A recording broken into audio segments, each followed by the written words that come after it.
গত 2 বছর ধরে দেখেছি ক্যামেলিয়া প্রোডাকশনের সঙ্গে কাজ করতে। এইবারে সুরেন্দ্র ফিল্মের সঙ্গে কেন কাজ? কারণ নিতিন একটি খুনির সন্ধানে আমাকে ক্যামেলিয়া ফিল্মস দেয়নি বলে। এই ক্যারেক্টারগুলো যখন করো তখন তো প্রচুর অ্যাকশন। এইগুলোর পরিবর্তন কি কোয়েল মল্লিকের জীবনে কখনো ইম্প্যাক্ট ফেলে? টিকে থাকতে গেলে মাথা উঁচু করে কি করতে হয়?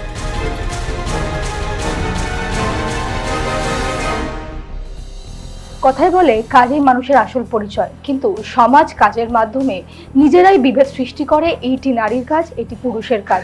কিন্তু যখনই এরকম জটিল প্রশ্নের সম্মুখীন হই আমরা, তখনই হাজির হয় নিতিন মাসি। ওয়েলদি, কেমন লাগছে আগে শুনবো, কারণ সারাদিন এত ইন্টারাকশন, তারপরে নিতিন মাসি নিজের মধ্যে যাপন করা, এবং তুমি এখন নিতিন মাসি, কোয়েল মল্লিক নও। হ্যাঁ, এক্স্যাক্টলি, আমি সেটাই বলছিলাম একটু আগে যে আমার একটা একটা জায়গায় আমি গেছিলাম, একটা জায়গা বলতে কিছুদিন আগে পুজোর সময় ঘাটে তখন বিসর্জন হচ্ছে, ঠিক তার আগে একটা বাচ্চা মেয়ে এসে আমাকে ডাকছে অটোগ্রাফ দেওয়ার জন্য। তো আমি উল্টো দিকে তাকিয়ে কবিরের সঙ্গে কিছু কথা বলছিলাম। তো তারপরে আমাকে বলছে, মিতিন মাসি একটা অটোগ্রাফ প্লিজ। তো আমার সেটা শুনেও ভীষণ ভালো লাগলো যে কিছু কিছু মানুষের কাছে, কিছু কিছু বাচ্চার কাছে, কিছু কিছু জনের কাছে আমার মনে হয় যে নিতিনের ক্যারেক্টারটা এতটাই ইম্পর্টেন্ট হয়ে গেছে যে আমার নিজের আলাদা হয়তো যে নামটা, সেটা আমার ভীষণ, আমি ফন্ডলি আর খুব আনন্দ করেই আমি ভাবছিলাম নিতিন মাসি লিখবো, তারপরে আর নিতিন মাসি লিখলাম না অটোগ্রাফের মধ্যে, আমি কোয়েলই লিখলাম। তো তাই জন্য আমার ভীষণ ভালো লাগে গো, যে এটা দেখো, এটা ভীষণ একটা মোটিভেটিং, একটা ভীষণ ইন্সপায়ারিং একটা ক্যারেক্টার, যেখানে অনেক মেয়েরা, অনেক মহিলারা তাদের নিজেদের মতন করে নিতিনকে দেখে ইন্সপায়ার্ড হয়। এই ইন্সপিরেশনের জায়গাটাও এতটা স্ট্রং, কারণ নিতিন একটা নির্ভীক একজন মহিলা, যে ভীষণ সাহসী, ভীষণ প্রতিবাদী, ভীষণ দুষ্টের দমনের জন্য একদম সে মানে যা ইচ্ছে প্রকারে, মানে যে যেন তেন প্রকারে সে জিতবেই একটা কেস। তদন্তে নামলে নিতিন জানে সে হারতে নামছে না, ও জিততেই নামছে। তো এতটা স্ট্রং একটা মেরুর একটা ক্যারেক্টার। তো সেই জায়গা থেকে দাঁড়িয়ে আমার মনে হয় যে আমি ভীষণই ফর্চুনেট, যে যখন অরিন্দম দা প্রথম আমাকে বলেছিলেন নিতিন মাসি করতে 2019-এ, আমরা কখনোই ভাবিনি যে নিতিন এতটা ভালোবাসা পাবে যে ওটার ফ্র্যাঞ্চাইজিতে আমরা সেকেন্ড আর থার্ড নিতিন করতে পারবো। তো এখন ফাইনালি থার্ড করছি, নিতিন একটি খুনির সন্ধানে, একটা মার্ডার মিস্ট্রি। খুবই ইন্টারেস্টিং লাগছে ভেবে। আচ্ছা, মিতিনের মতো আমরা যখনই দেখেছি যে মিতিন একদম প্রতিবাদের জন্য সব সময় দাঁড়িয়ে রয়েছে এবং সব সময় অন্যায় প্রতিবাদ করেছে, গুন্ডাদের হাত ফাট গুটিয়ে মানে পিদরে মার, এরকম কি করলে তুমি কখনো করেছো? আমি মারকুটে খুব একটা নই, আমি মারকুটে নই, কিন্তু আমি আমি একটু কিন্তু আমার প্রতিবাদের জায়গাটা একটু অন্য রকমের। আমি হয়তো চেঁচামেচি করে প্রতিবাদ না করলেও আমার যে জায়গায় আমার মনে হয় আমার কথা বলা দরকার, বা আমার ওপিনিয়ন দেওয়া দরকার, বা প্রতিবাদের জায়গাটা যদি থাকে, তাহলে আমি নিশ্চয়ই প্রতিবাদ করতে পিছপা হই না। কারণ আমার মনে হয় প্রত্যেকটা ক্ষেত্রে, জীবনের প্রত্যেকটা জায়গায় যে আমাকে ভীষণ চেঁচামেচি করে ওপিনিয়ন দিতে হবে সেরকম নয়। যে জায়গায় আমার মনে হয় ওপিনিয়ন দেওয়া দরকার, সেই জায়গায় আমি নিশ্চয়ই আমার নিজের মতো করে হয়তো দেবো। কিন্তু কিন্তু আমি আমার ওপিনিয়ন দিই, আর আমি ডেফিনেটলি আমি যথেষ্ট প্রতিবাদী। আমার যদি কিছু বলার থাকে, আমি ডেফিনেটলি আমি একেবারেই নিজের মতো করে বলি। এই ক্যারেক্টারগুলো যখন করো তখন তো প্রচুর অ্যাকশন, প্রচুর থ্রিলিং, এবং নিজের মধ্যে একটা অন্য মানুষকে জন্ম দিতে হয় প্রতি মুহূর্তে। তো এইগুলো পরিবর্তন কি কোয়েল মল্লিকের জীবনে কখনো ইম্প্যাক্ট ফেলে? এটা ভালো কোয়েশ্চেন, খুবই ভালো কোয়েশ্চেন। আমি সেদিক থেকে কখনো আমি ভাবিনি, কিন্তু এটা আমি জানি যে ক্যারেক্টার্সগুলো এত, ধরো স্বার্থপরের ক্ষেত্রেই বলছি, কারণ এর আগেই স্বার্থপরের ছবিটা রিলিজ করেছিল এবং এত মানুষের এত ভালোবাসা পেয়েছে ছবিটা। তো সেখান থেকে আমি একটা কথাই বলবো যে এক একটা ক্যারেক্টার হয়তো এক এক রকমভাবে আমাদের ভাবায়, আর আমার মনে হয় ব্যক্তিগতভাবে প্রত্যেকটা মানুষের মধ্যে অনেক লেয়ার্স আছে। আমরা নিজেরা চুজ করি আমরা কোন লেয়ারে কে প্রাধান্য দেব আমার চরিত্রের মধ্যে, এবং সেইভাবেই আমরা নিজেকে প্রজেক্ট করি। তো একই রকম ভাবে যখন আমি মানুষ কোয়েল যখন বিভিন্ন রকম ভাবে, বা অভিনেত্রী কোয়েল যখন বিভিন্ন ছবিতে কাজ করি তখন আলাদা আলাদা মানসিকতা, আলাদা আলাদা চরিত্রের মধ্যে যখন ঢুকি তখন সেইগুলোকে আমি আলাদাভাবে একটা কি বলে প্রাণ দেওয়ার চেষ্টা করি। সেখান থেকে যদি কোনো নেগেটিভ বা কোনো কিছু হয় সেটা থেকে আমি ডেফিনেটলি আমি নেওয়ার চেষ্টা করব না। মিতিন সাবকনসিয়াসলি হতে পারে আমাকে অনেক বেশি ইন্সপায়ার করেছে, কারণ ওটা ভীষণই ইন্সপায়ারিং একটা ক্যারেক্টার। কিন্তু আমি মনে প্রাণে বিশ্বাস করি যে সবাইকার মানে সব মহিলাদের মধ্যে মিতিন আছে। তারা হয়তো অনেকে রিয়েলাইজ করেন না, কিন্তু আমার মনে হয় যে সবাইকার মধ্যে আছে। এই যে একটা ডায়লগ দেখছিলাম যে মেয়ে ছেলে নয় বা মহিলা, সেই ক্ষেত্রে যে কোনো কাজের ক্ষেত্রেই মহিলা কিংবা পুরুষ বা মহিলা আইডেন্টিফিকেশনটা is very important because of সে মেয়ে। তো এই যে মেয়েদের একটা আলাদা করে দেখা বা মেয়েদের একটা আলাদা করে জাজমেন্টের মানে পর্যায়ে রাখা, এগুলো কি সত্যি এখনো অ্যাপ্লিকেবল থাকে মানুষের মধ্যে, বা এটা নিয়ে তোমার কি মত? মানুষের মধ্যে অ্যাপ্লিকেবল আছে বলেই হয়তো লোকেরা আরো বেশি করে এটা ইউজ করে। আমার মনে আছে 2019-এ থ্যাঙ্কফুলি এখনো পর্যন্ত আজকে অন্তত আজকের দিনে দাঁড়িয়ে আমাকে এই প্রশ্নের উত্তর দিতে হয়নি। 2019-এ আমাকে যখন প্রথম মিতিন মাসির সময় জিজ্ঞেস করা হচ্ছিল আচ্ছা মহিলা গোয়েন্দা করতে কেমন লাগলো, আমি ভাবছিলাম গোয়েন্দা মানে তো গোয়েন্দা, মহিলা গোয়েন্দা বলে আলাদা কেন? এই জেন্ডার বায়াসনেসটার ব্যাপারটা আমি ঠিক বুঝিনি। কারণ ধরো একজন পুলিশ অফিসার, তো সে ওমেন পুলিশ অফিসার করে আন্ডারলাইন করার তো মানে হয় না। একই রকম ভাবে ডিটেকটিভ, একটা উমেন ডিটেকটিভ বলে আন্ডারলাইন করার কোনো মানে আমি দেখতে পারি না অন্তত। তো সেই জায়গা থেকে দাঁড়িয়ে আমি যখন 2019-এ আমি বলেছিলাম মিতিন মাসি তো মগজাস্ত্রের ব্যাপার, ফেলুদাকে আর কি আমরা কখনো একটা ছেলে গোয়েন্দা বলি বা ব্যোমকেশকে আমি ছেলে গোয়েন্দা বলি না, একই রকম ভাবে মিতিন মাসি গোয়েন্দা, একজন ইনভেস্টিগেটর। তো সেখান থেকে দাঁড়িয়ে থ্যাঙ্কফুলি সেই জায়গাটা আমার মনে হয় বেশ ভালোভাবেই তৈরি করতে পেরেছে মিতিন, এবং সেই কারণে আলাদা করে অন্তত সেকেন্ড এবং থার্ড মিতিনের ক্ষেত্রে আমাকে সেই প্রশ্নের উত্তরটা দিতে হয়নি। আচ্ছা, মিস মার্পেল ও আগাথা ক্রিস্টির তোমার জীবনে ভূমিকাটা কতটা, মানে তুমি এই চরিত্রের জন্য কি ইন্সপায়ার্ড হয়েছো তাদের থেকে?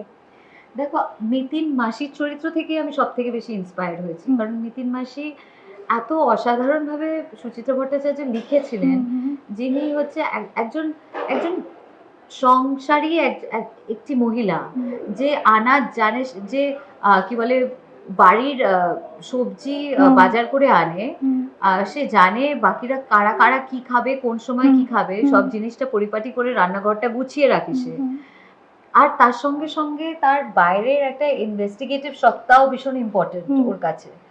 তো তাই জন্য আমি ইন্সপিরেশন, আমি মিতিনের ইন্সপিরেশন হচ্ছে মিতিন, কারণ সেটাই হচ্ছে সব থেকে বড় একটা ইন্সপায়ারিং ক্যারেক্টার, যার মধ্যে একটা ভীষণ একটা আত্মনির্ভর ব্যাপার আছে, যে ভীষণ স্বাধীন চেতা। সে প্রপার ইন্টেনশন নিয়ে যখন যুদ্ধক্ষেত্রে নামে, সে জেতার জন্য নামে। তো আমার মনে হয় এটাই হচ্ছে সব থেকে বড় মাই ইন্সপিরেশন অফ মিতিন ওয়াজ মিতিন মাসি। তুমি কি স্বাধীন চেতা? আমি স্বাধীন চেতা নিশ্চয়ই। আর আমার বাবা মা ওরমভাবে মানুষ করেছেন আমাকে, ছোট বয়স থেকেই আমাকে কখনো কোনো জিনিস চাপিয়ে দেননি। আমাকে বাবা স্পেশালি এরমভাবে আমাকে, আমার মনে আছে অনেক বড়, এখনো পর্যন্ত আমার মনে আছে যে সবসময় যখনই প্রশ্ন জিজ্ঞেস করেন বাবা আমাকে বলেন যে আমার এটা মনে হয় তুই দেখ তোর কোনটা ঠিক লাগে, কিন্তু কখনো বাবা আমাকে বলেনি যে এইটা কর, এটা করতে হবে। সেরকমভাবে কখনো চাপিয়ে দেওয়ার ব্যাপারটা আমার বাবা মা দুজনেই কখনো করেননি।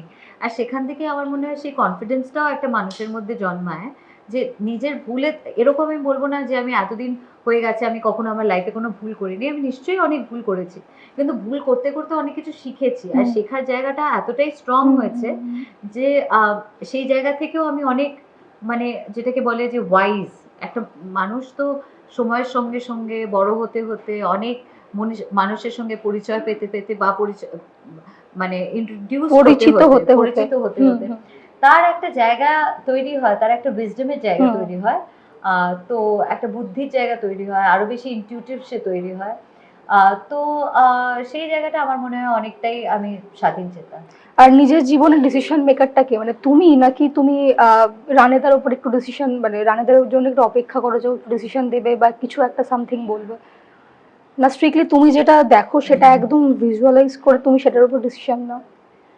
দেখো, আমি অনেক সময় অনেক রকম হয় গো। আমি রানের সঙ্গে কথা বলতে বলতে অনেক সময় হয় যে রানে আমার কাছ থেকে কোনো আইডিয়া নিল, বা আমার কাছ থেকে কোনো ওর ডিসিশন মেকিং এ হয়তো আমি কোনো রকম ভাবে কিছু সাহায্য করলাম। অনেক সময় এরকমও হয় যে আমার ডিসিশন মেকিং এ অনেক সময় ও আমাকে সাহায্য করলো। তাই জন্য আমি কখনো এরকম ভেবে দেখিনি যে কে কখন কাকে কখন মানে কিভাবে। আর একই রকম ভাবে রানেও আমার উপর কখনো কোনো কিছু চাপিয়ে দেয়নি, মানে কখনো কিছু আমার ডিসিশন নেওয়ার জন্য জায়গাটা আমাকে ভীষণ, সেই ফ্রিডমটা আমি সবসময় পেয়েছি। কোয়েলদি, মিতিন মাসি নিয়ে যেহেতু আমরা কথা বলছি, তো সেই ক্ষেত্রে আমরা গত 2 বছর ধরে দেখেছি ক্যামেলিয়া প্রোডাকশনের সঙ্গে কাজ করতে। Right. এইবারে সুরেন্দ্র ফিল্মের জন্য একটা দর্শকের বড় কৌতূহল যে এইবারে সুরেন্দ্র ফিল্মের সঙ্গে কেন কাজ? কারণ মিতিন একটি খুনির সন্ধানে আমাকে কামেলিয়া ফিল্মস দেননি বলে, যদি ওনারা দিতেন তাহলে নিশ্চয়ই করতাম। আহ, প্রথম দুটো ছবি আমি ভীষণই আই ফিল এনর্মাসলি থ্যাঙ্কফুল যে প্রথম মিতিন ওনারাই ভেবেছিলেন, কামেলিয়া ফিল্মস ভেবেছিলেন। এবং একটা দুপুরবেলা এখনো মনে আছে, অরিন্দমদার কাছ থেকে ফোন এসেছিল কামেলিয়া ফিল্মসের অফিস থেকে, বসে উনি আমাকে ফোন করেছিলেন, বলেছিলেন আমরা একটা ছবি করছি মিতিন মাসে। আর সেটা শুনে আমি তড়াক করে লাফিয়ে উঠেছিলাম। 2019-এর কথা বলছি আমি। তারপরে আবার দ্বিতীয় মিতিন হলো, কামেলিয়া ফিল্মসই করলেন। তৃতীয় মিতিনের ক্ষেত্রে অলরেডি ফিল্মের যে রাইটস নেওয়া, উপন্যাসের রাইটস, এই উপন্যাসের রাইটস অলরেডি সুরেন্দ্র ফিল্মসের কাছে ছিল।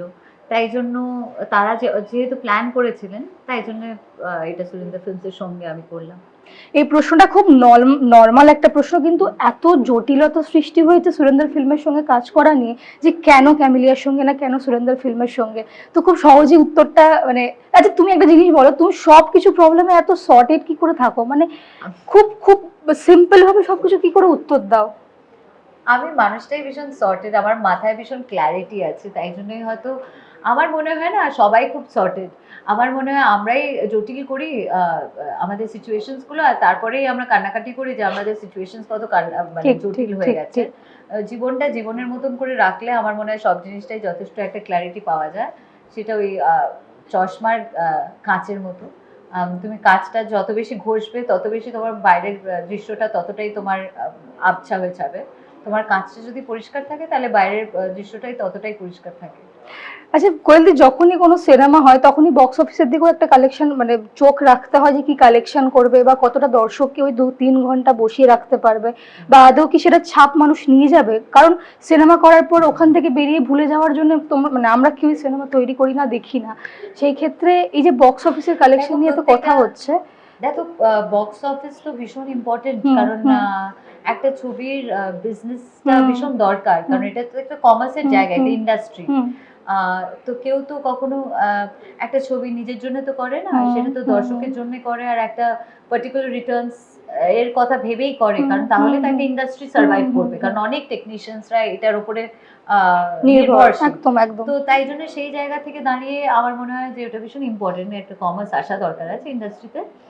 আর তার সঙ্গে সঙ্গে একটা ছবির যদি একটা ইম্প্যাক্ট ফেলে অডিয়েন্সের ওপর, সেটা একটা উপরি পাওনা। যেরকম এক্সাম্পল, যেহেতু আমার ভীষণ সদ্য একটা ছবি রিলিজ করলে, এবং ছবিটার ক্ষেত্রেই আমি বলছি, ধরো স্বার্থপর ছবিটা দেখার পরে মানুষ দ্বিতীয়বার তৃতীয়বার দেখেছেন ছবিটা, এবং তাদের মনের মধ্যে একটা যে ইম্প্যাক্ট ফেলেছে, এটাই আমাদের কাছে একটা খুব একটা একটা মানে আমরা মনে করেছি যে আমরা সত্যি ছবিটা করে আমরা সফল হয়েছি। সেটা বাণিজ্যিক ক্ষেত্রে definitely we are very happy, production হাউসের জায়গা থেকে আমরা ভীষণ খুশি। কিন্তু as a creative person, as an actor আমি আরও বেশি খুশি, কারণ একটা শিক্ষণীয় ছবি দর্শকের কাছে তুলে ধরতে পেরেছি, এবং মানে এক্স্যাক্টলি মনে নাড়া দিয়েছে, ঠিক যেভাবে আমরা আশা করেছিলাম সেটাই হয়েছে। কেঁদেছে সবাই বসে বসে হলে। হ্যাঁ, সেটা ছেলে মেয়ে নির্বিশেষে সবাই কেঁদেছে।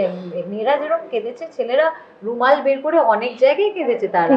আর আমার দেখেও খুব ভালো লেগেছে, ভেবেও খুব ভালো লেগেছে যে এখন ছেলেরাও যে আলাদা করে এই যে একটা সোসাইটি কন্ডিশন করে দেয় না, ছেলেরা কাঁদবে নেই, তোমরা কঠিন হও, স্ট্রং থাকো, ছেলেরা কাঁদছো কেন, মেয়েরা কাঁদবে, ছেলে কাঁদবে না। সেই জায়গা থেকে বেরিয়ে যে ছেলেরাও তাদের নিজেদের মনকে বুঝেছে, এবার মানে একদম মন প্রাণ ঢেলে কেঁদেছে, আর কেঁদেও ভালো, মানে হয় না একটা ভালো লাগার কান্না, খুশি যেটা শান্তি নিয়ে বাড়ি গেছে, ভালো লাগার কান্না, একদম, একদম। সেই জায়গাটাও আমার মনে হয় দরকার পড়ে। সেটা একটা ইটস ভেরি সাফোকেটিং। আমি যদি ছেলে হতাম আর আমার মা বাবা যদি আমাকে সবসময় বোঝাতেন তুমি ছেলে, তুমি কাঁদবে না, ঠিক, ইট ইজ ঠিক। ভেরি সাফোকেটিং, কারণ এটা একটা ইমোশন। সেই ঠিক। ইমোশনটা তুমি কেন বন্ধ করে রাখবে? সেটাকে তো তোমাকে বের করতেই হবে। ঠিক ঠিক। আমরা আড্ডার আজকে প্রায় শেষে, তবে একটা প্রশ্ন, 2019-এ যখন মিতিন মাসি এসেছিল তখন একদিকে সুজিত মুখার্জির ছবি, একদিকে দেবের ছবি, একদিকে কোয়েল মল্লিক। সাফল্য অনুযায়ী প্রথমে সুজিত মুখার্জি, তারপর কোয়েল মল্লিক এবং দেব থার্ড। এইবারও কি সেম স্ট্র্যাটেজি আমরা দেখতে পাবো পুজোর বড়দিনে? সেই আমি জানি না। সাফল্যের জায়গাটা তো একেবারে অডিয়েন্সের জায়গা, এবং আমার মনে হয় যে এইবারে তিনটে ছবি একদম আলাদা ভিন্ন স্বাদের ছবি। আশা করছি সবাইকার খুব ভালো লাগবে, কারণ দুজন খুব ভালো বন্ধুর ছবি রিলিজ করছে। আমার একদিকে দেব আছে আর একদিকে শুভশ্রী আছে। তো আমি ডেফিনেটলি দুজনকেই অনেক অনেক শুভেচ্ছা জানাই তাদের ছবির জন্য, এবং আশা করছি অডিয়েন্সের খুব ভালো লাগবে। তিনটে স্বাদের ছবি। I really want everybody to watch all the three films. Thank you. তবে একটা প্রশ্ন, এটা কমেন্ট থেকে নেওয়া, যে টিকে থাকতে গেলে মাথা উঁচু করে কি করতে হয়, কোন মন্ত্রটা জপ করতে হয়? Discipline, dedication, honesty.